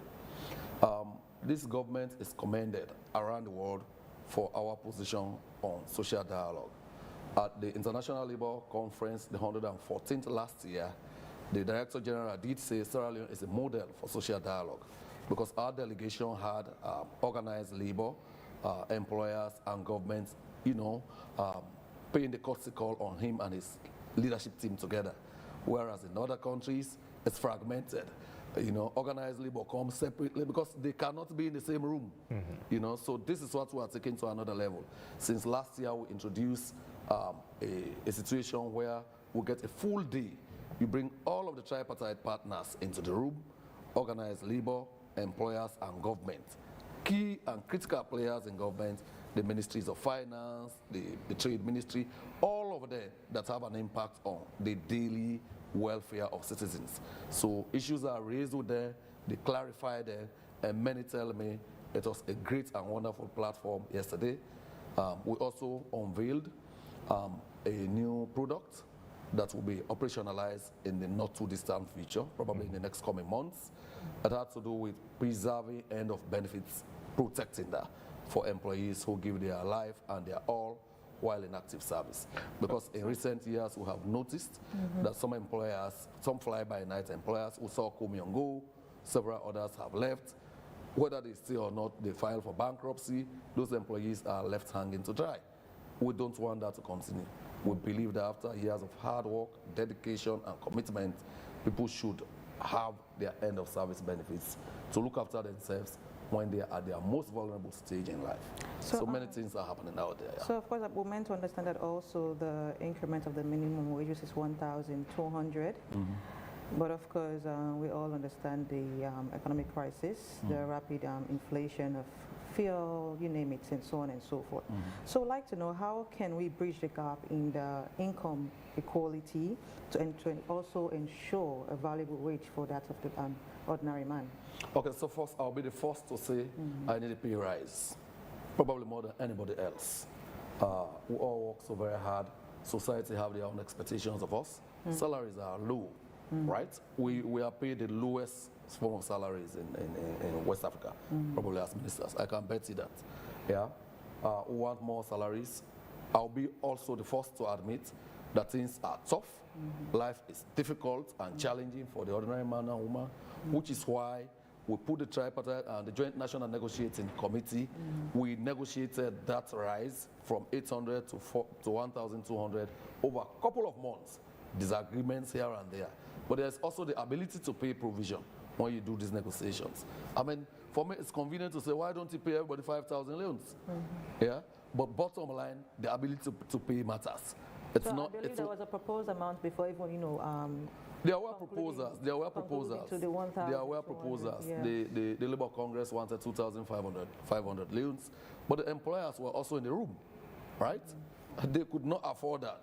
So they threatened this could lead to mass redundancies across the spectrum.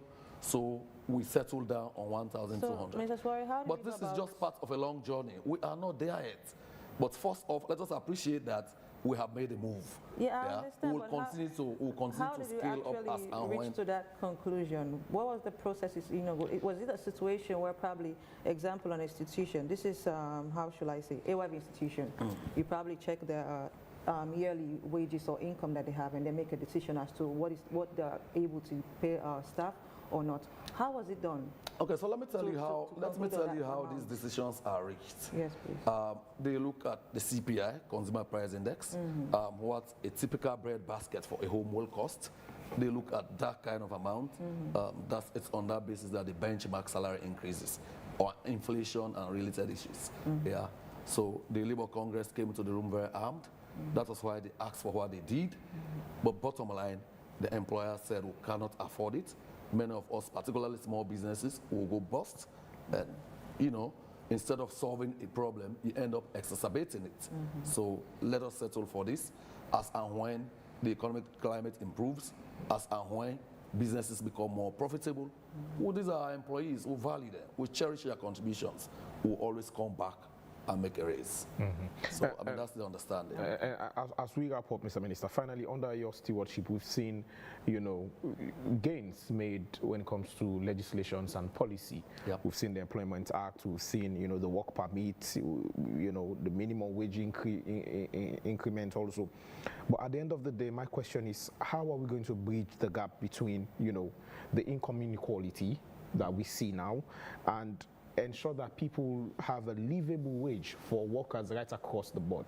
And once you're going to answer that, I'll tag also that question along now as we round up also to Mr. Bangali as well.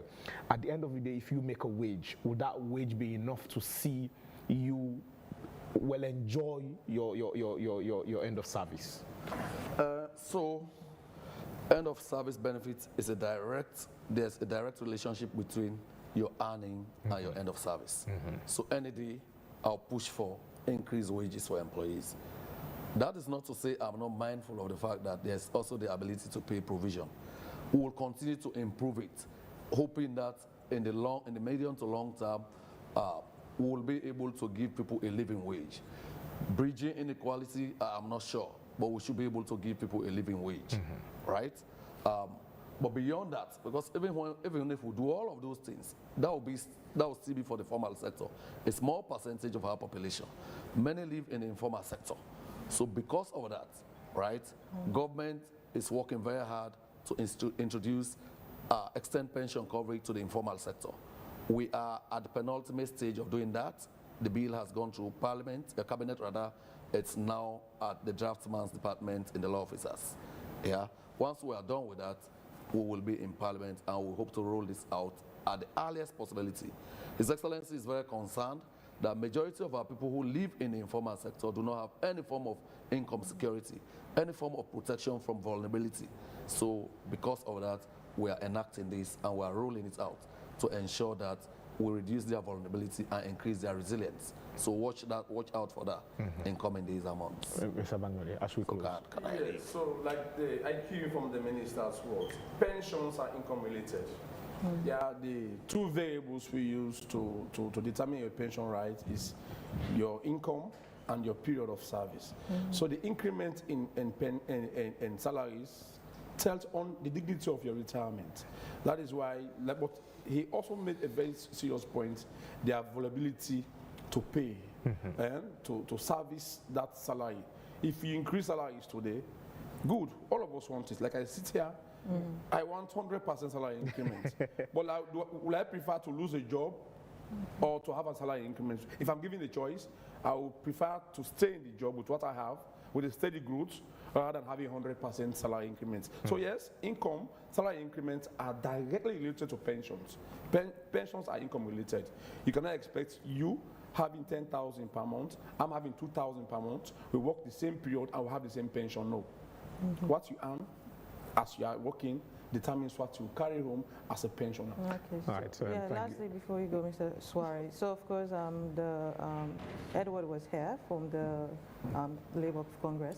So I'd like to know how is the ministry going to be working with that of Labour Congress to ensure that people are not paid below minimum wage? Because mind you, we do have a lot of complaints of people still being paid 300, 400, 500, and so on and so forth. Is there going to be a particular system of having enough monitoring system to ensure that everybody gets the minimum wage and not below?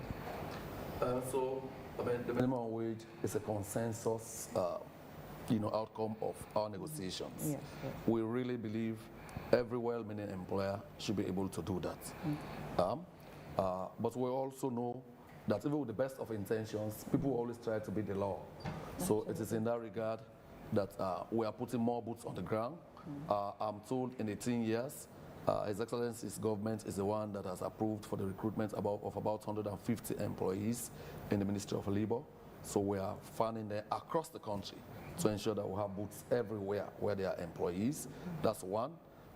We have had some logistical support. We have vehicles now, we have motorbikes.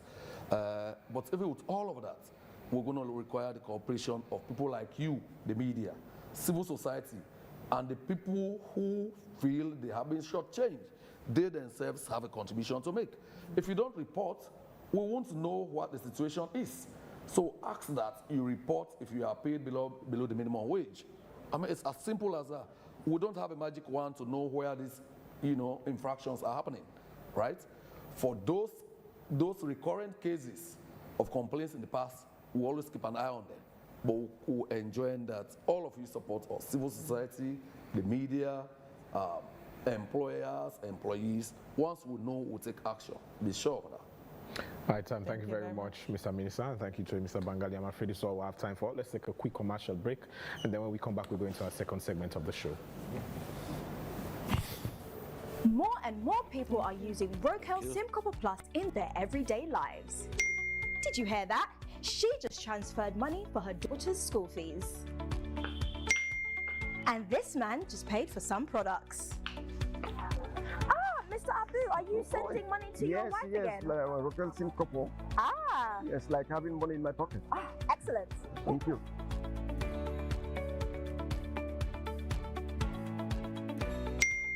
He just bought some eggs. The world is digital, so keep up with the times. Have you got a payment to make? If so, just download Wakeup SIM Copper Plus now. You can download the Wakeup SIM Copper Plus app from Apple iStore and iPad or Google Play Store for Android users. You see, it's fast, safe and reliable.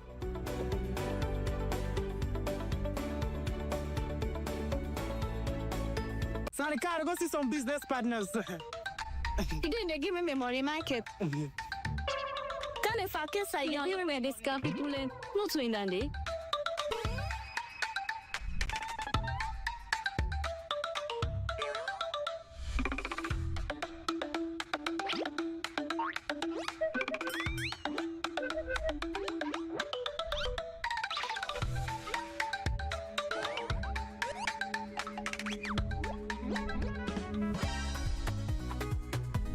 Michael, today you dey pay me my money. I don't send it for let you help me send money in Ghana. 2 weeks now, you don't send me money and 10 now you don't give me back my money. Today, you dey give me my money. You know ever sabi goodness na life. I dey send back your money, but trust me, today na the very last day I dey ever send money for now. I don't need your help because I don't know so with Afri money. I dey able send money. Now Baku Africa countries them. With Afri money, we dey able send money to over 10 African countries, whether it's Ghana, Gambia, Liberia, or Kenya.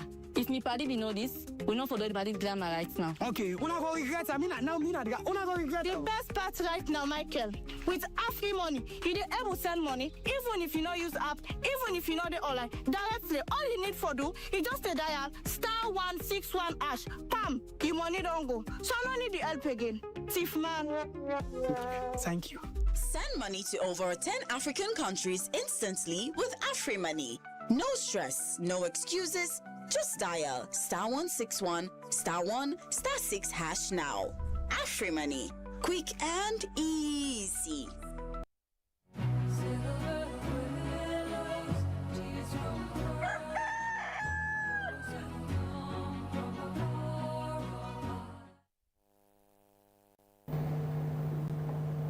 Welcome back. You're still watching Wake Up Sierra Leone on AYV television. Now to drama, we shall be discussing the official launch of the drama play titled The Song of Jama. In the land of Jama, people once lived in harmony with their ancestors, sustained by a song that held their spirit, heritage, and their existence. It was the heartbeat of their identity, a bridge of the spirit world that kept them whole until deception, betrayal, and discord silenced it. The launch will take place today at the Bintumani Auditorium, Aberdeen in Freetown. To talk on this, we have in our studios Dori Toure, producer of The Song of Jama. And also in our studio, we have Augustine Martinez, who is here to talk about his book launch title, From Fear to Confidence, Vanquishing Claustrophobia, the Fear of Public Speaking. The official launch will be today, excuse me, at the View Rooftop in Freetown. Promises to be an inspiring and symbolic moment, beginning with a red carpet at 3:30 p.m. and the main event at 4 p.m. Martinez, good morning. Good morning. To AYV. Good morning, ladies and gentlemen. Yes, good morning. Yeah, so Martinez, tell us a bit about your book. What really inspired you to? Okay, so a few years ago, sometimes in 2012, I was struck with both the verbal and physical signs of public speaking, which is claustrophobia. So which simply means I attended principal school, so we have our tradition which has to do with the literary debating session, where I was called upon to speak, to debate precisely to represent my stream, right? But as for debate, it takes a lot in order for you to deliver your key point and all of that. So when I went for the audition, unfortunately, I made it to the top 3 finalists, and I was told to be there on Friday to represent my team. So I went back home, tell my parents, tell my friends, colleagues that I'll be debating. I'm now a debater. What I failed to do was to prepare as much as expected, right? So I was just much excited and all of that for the fact I wanted to debate. On the very Friday when I went to school and the session was called to order, after the first debate I was called upon subsequently to debate, right? So while I was on that stage, for the first 45 seconds I was actually confident, right? I did my introduction and all of that, right? And these were my exact words. Mr. Chairman, panel of judges, you know the debates now, right? My blood would stop running through my veins if I failed to recognize the presence of the chief judge. And then that was it. I went black entirely. What I mean entirely, right? I started moving helter-skelter of the podium. I was with the hope that I would speak better, but I got stuck with both the verbal and physical sign of claustrophobia.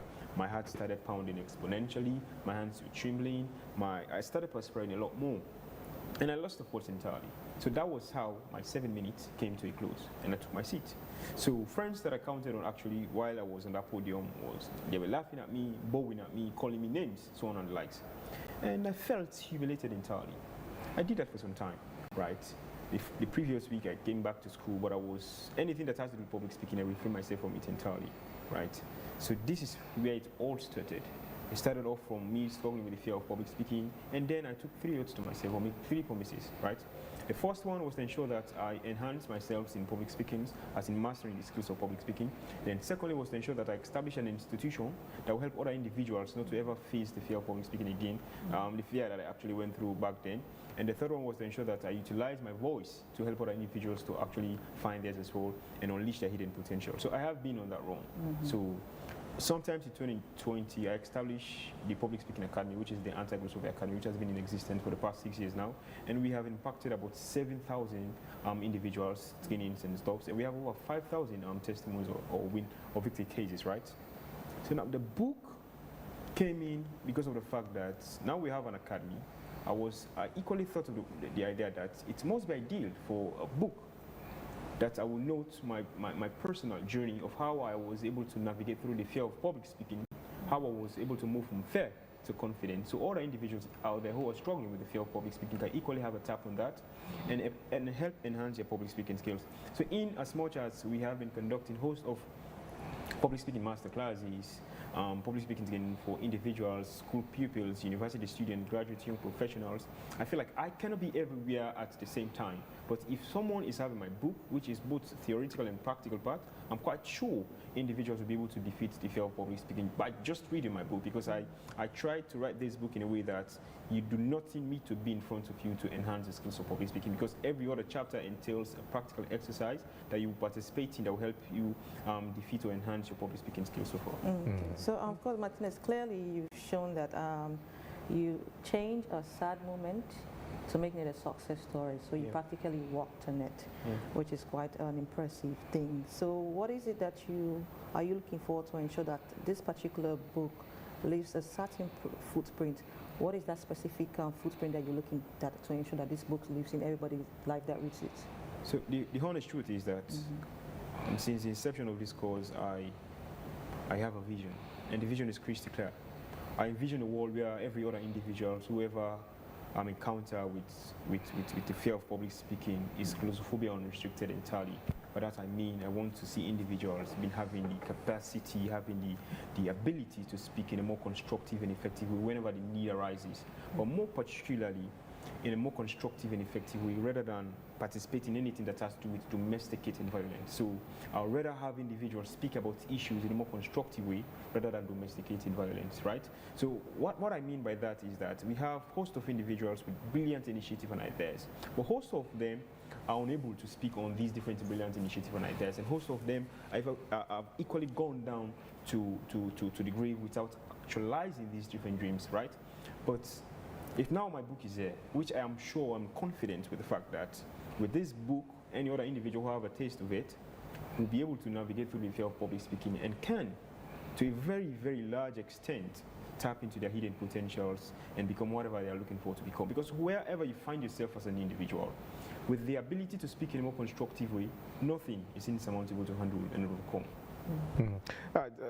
Sorry, let me bring you in. Now, the story we're talking about, the Song of Jama, from the intro, it feels, rooted in culture and identity. And also, there's a theme around, speaking of harmony, being broken by betrayal and discord. Is this purely fictional, or does it mirror the real societal issues that we have? I am also the playwright of the Song of Jama, and so it kind of mirrors my life and my journey. I arrived here in Sierra Leone around 7 years ago. With my husband, Desmond Touré. He is a Sierra Leonean. Upon my arrival as a Black American, I felt that the stories that we have been told in America did not resemble what I saw once I arrived in Sierra Leone. And that was back in 2019. In 2021, I was approached and I took an African ancestry DNA test, and luckily it showed that my maternal ancestry was taken from what we call the present day land of Sierra Leone. I am a descendant of the Mende people. And with that knowledge, I felt that there are no coincidences, that this is something that is book ready or something that we can put in a story. And in researching the tribes of West Africa, we always hear when we're in America, you always hear that Africans did not have civilizations, that we did not have any backgrounds or history, that we were basically descendants of slaves. For the most part, we were storytellers. And so a lot of our stories and our history of our civilizations, because we did have that, were not written because we are storytellers. And so I think what I'm doing with the Song of Njama, that I have put my story and applied it, and applied the storytelling.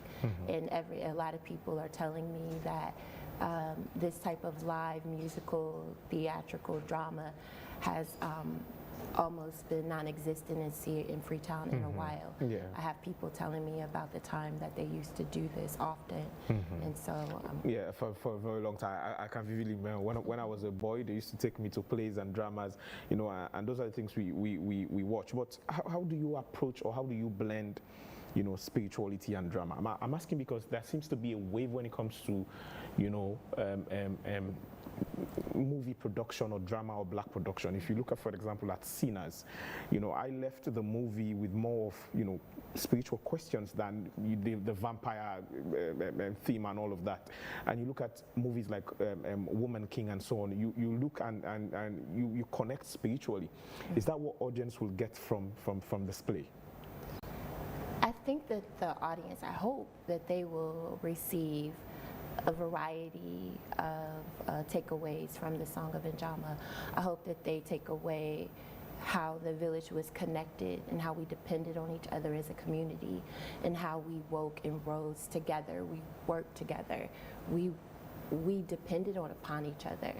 And so when we look at present day, not only Sierra Leone, but across the world, when we're not working together in harmony, when I don't see the humanity in you and you don't see the humanity in me. And so I hope when we walk out of Song of Njama that people walk away with that feeling that I am my brother's keeper, that I see you and you see me. So that is what I'm hoping. And you know, what message is this play going to send to young people about heritage and identity? I'm asking because this is not only an American thing. Even here, you have people who are losing, you know, their native languages. They don't even know folk song in their native languages. So it's a problem, especially for young people. You know, at the end of the day, you know, what message will this play, you know, have on young people? For me, I hope that it instills a sense of pride and dignity in restoring their identity, that their culture is important.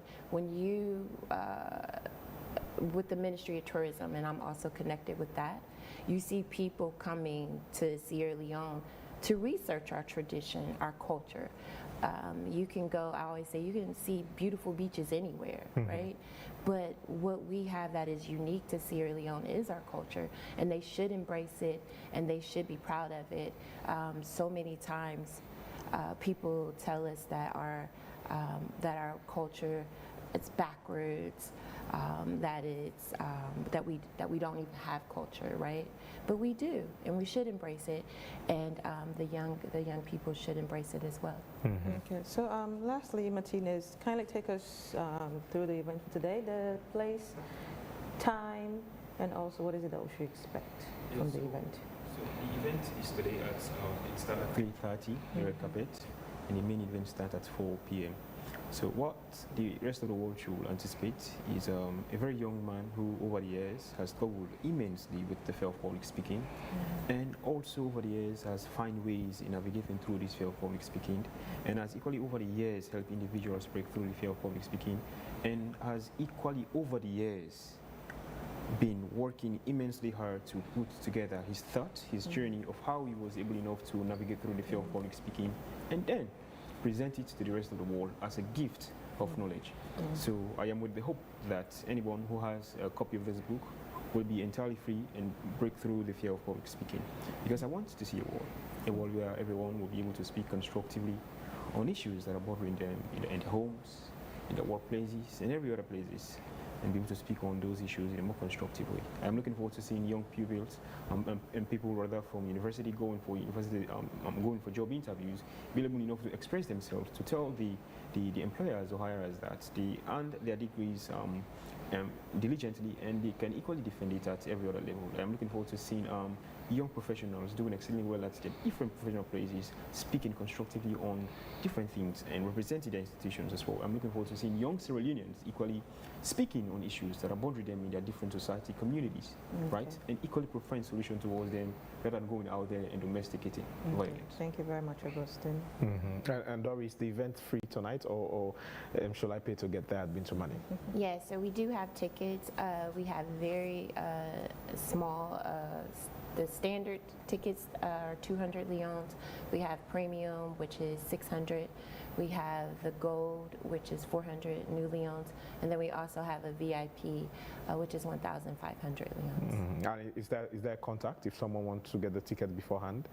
Yes, you can actually, you can go out to our Facebook page, The Song of Jama.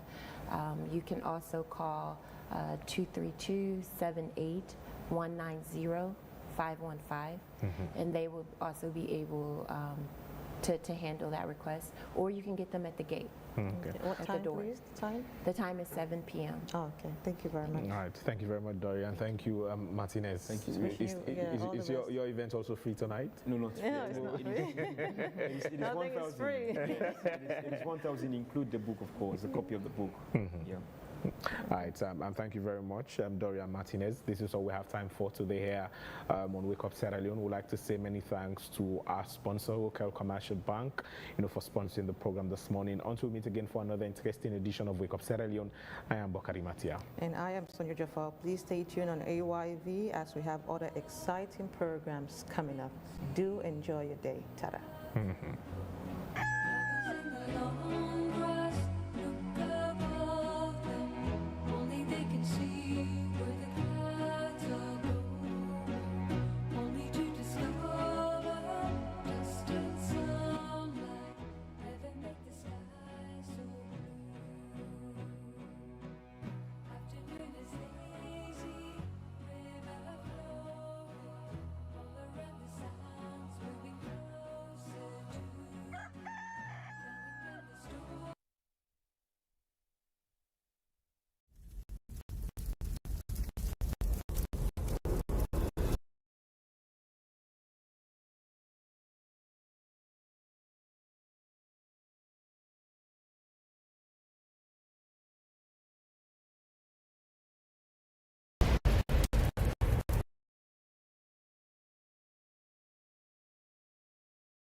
You didn't give me money, Michael.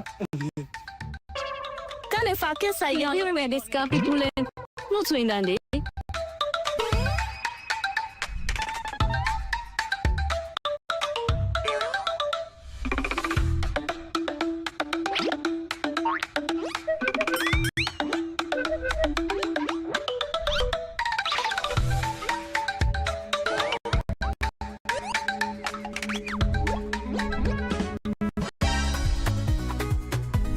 Michael, today you pay me money. I don't send it for you help me send money in Ghana. 2 weeks now, you not send me money and 10 you not give me back me money. Today, you give me money. You not ever sabi goodness in life. I send back your money, but trust me, today na the very last day I ever send money for now. I don't need your help because I don't know so with Afri money. I able to send money. Now Baku Africa countries them. With Afri money, we'll be able to send money to over 10 African countries, whether it's Ghana, Gambia, Liberia, or Kenya. If me party didn't know this, we not follow the party grammar right now. Okay, una go regret. I mean, now una go regret. The best part right now, Michael, with Afri money, you dey able to send money even if you not use app, even if you know the online directly. All you need for do is just a dial *161#.